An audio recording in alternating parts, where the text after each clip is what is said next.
capacity to market and do public relations and all these other things. So we started with that project, and I mean it was perfect. Like, we launched that game on Switch. They did an amazing job working with us, sort of side by side on that.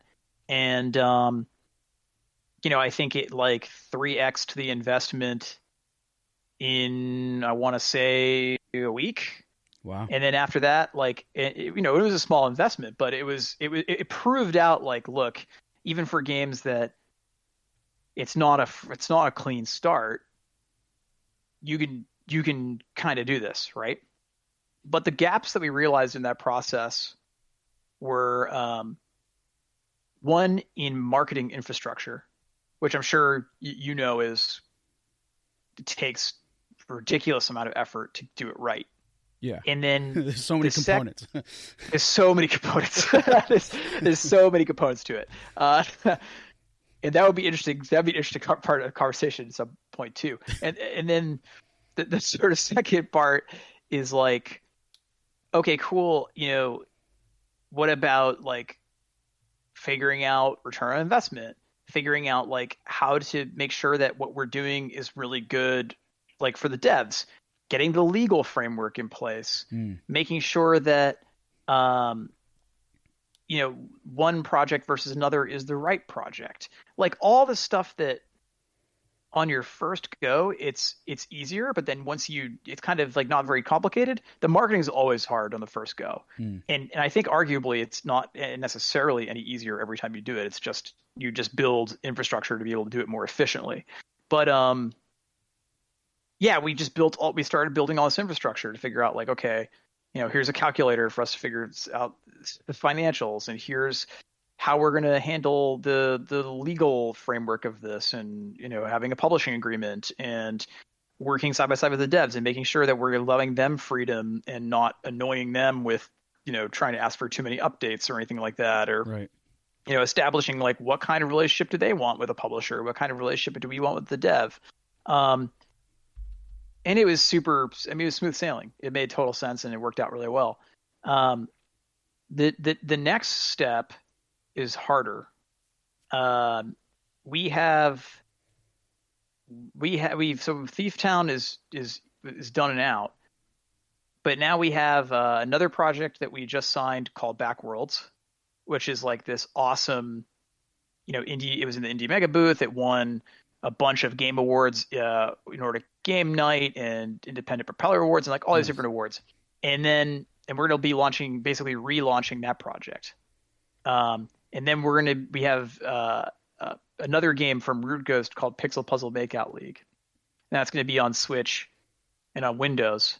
Yep.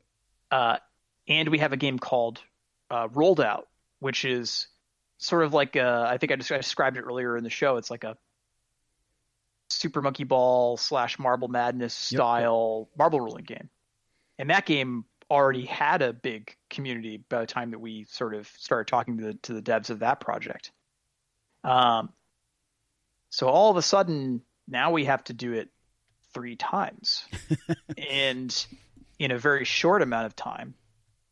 And all that infrastructure that we built is paying dividends.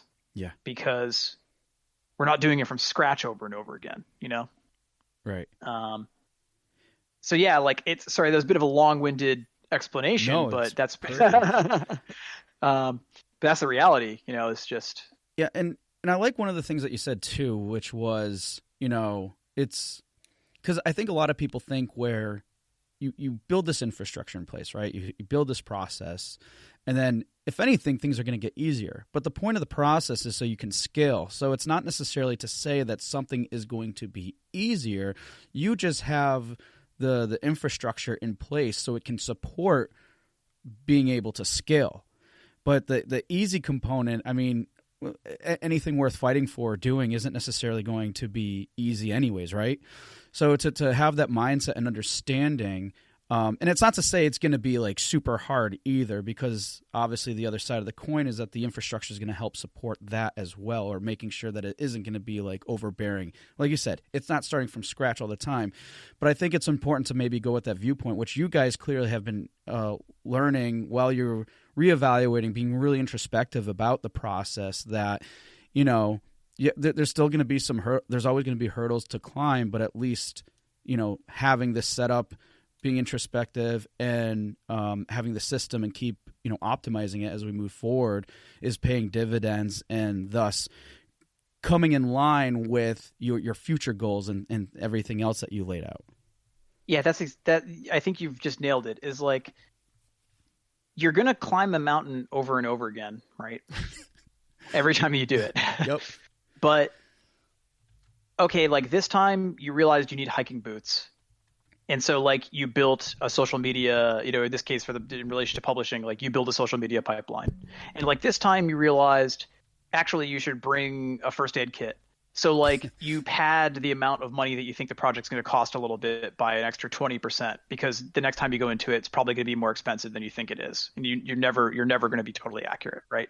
Yep. And you realize you probably should bring a walking stick, because like that's nice. And, you know, that is additional market research, and, you know, figuring out like what other projects have found, like who's covering in the press other projects that are similar, and trying to see if you can like communicate with them, and having a process for reaching out to those folks in a way that isn't annoying, you know, like there's so many things to consider, and you learn something new every time.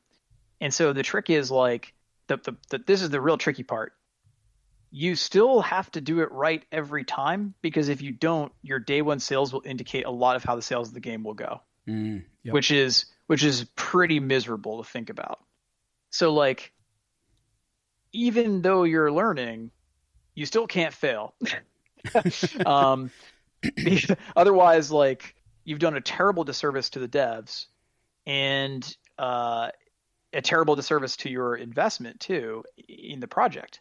So you have to like learn, but also succeed.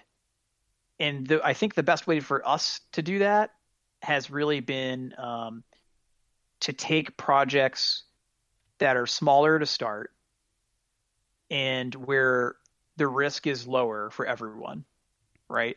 And then you work your way up, and you do bigger, the deals get a little bigger, and the development teams get a little larger, and the type of game gets a little stranger, or whatever it ends up being. More ambitious. Yeah, but like you know, it's probably not smart to just dive in the deep end without any idea how to swim, you know? Yeah. No, and you know what? That's an awesome segue into another area I wanted to talk along the lines of collaboration and partnering. So you just mentioned about like, okay, when we were starting this and stuff, we were looking at like, you know, projects that aren't very ambitious, that are a bit smaller and stuff. So in let's say at that, or they're ambitious, but they're at a point in their since they've released that, you know, they might be good for a re-release where they've already they've already had their first shot. And now the devs want to try and give it a second shot. And that's another, you know, thing that it's a little less risky for everyone. No, that's a good way to look at it too. And I'm glad you know, provided a different look, because my viewpoint of ambitious is always like super over the top blue skies type stuff. But like, no, it's good to phrase it that way, especially with that example. Like, hey, these guys already made something before, and now they basically want to make a remake and kind of in all its glory and what it's capable of being. And that's another thing to look for too. I mean, think about it too. When you say less risks, the movie industry is like kind of built on that, right? How many movies have been made off of original content being original screenplays? I forget what the number is now, but in a lot of cases, studios like to focus on stuff that has a following, right?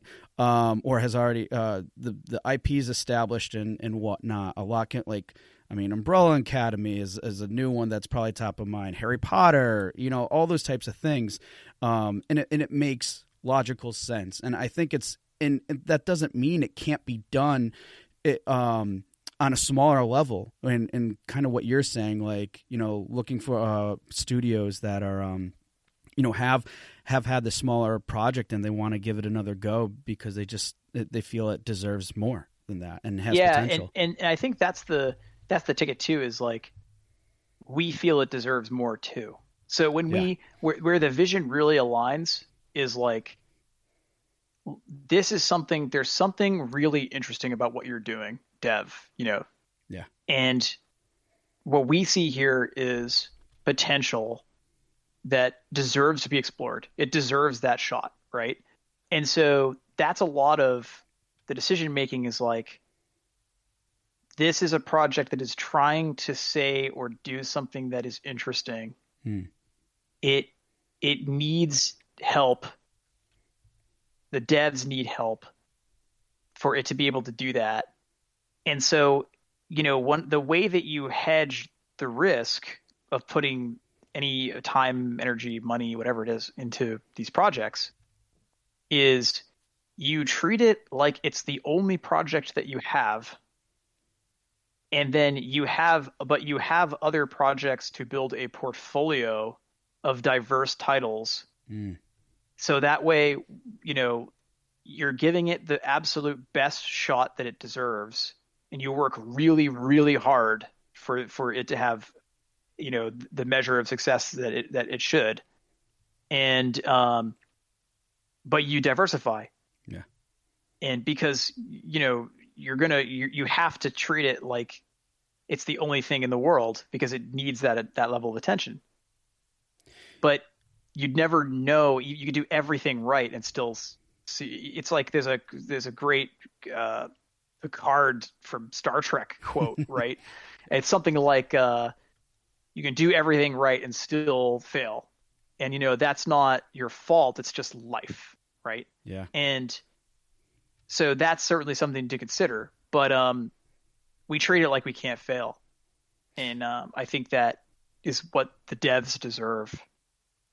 We work really hard on trying to get these projects out. Yeah, and this brings up another question I'm going to ask in a moment, but I think everything you just shared there too is a great example in terms of, not just, and it was a lot, but in terms of identifying what types of projects to manage in terms of a risk component and the potential and everything else like that, but being realistic with it too in terms of the size, but also and this is where I think the right fit comes from. And the word fit goes both ways. It's not just a right fit for you or SkyMap. It's also a right fit for the developers too. And I think what really can make someone like SkyMap really attractive in that sense is everything you just said within the last couple of minutes, saying like, you really got to focus on that project. Like, it is everything, even though you have other projects too, which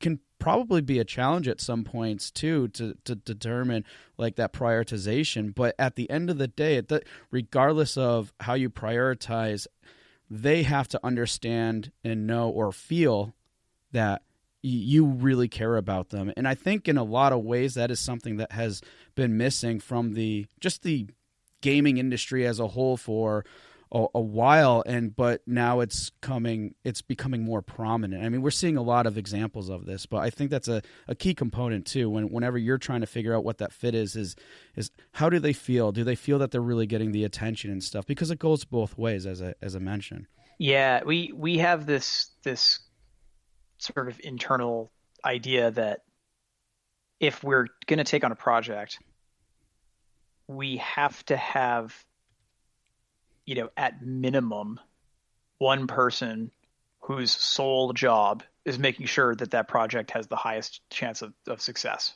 right? So like, we won't even take a game on if we don't think that we can give it the absolute amount of time and attention that it deserves. So I think that's a big deal. But I think like what you alluded to was something really interesting, which is like, well, what are people really offering the devs, right? Mm. And it's great to have someone who says they care about your project. That's really important. But like there are so many things that have to be considered for the developers, and you're right, it's got to fit both ways, right? Yeah. Like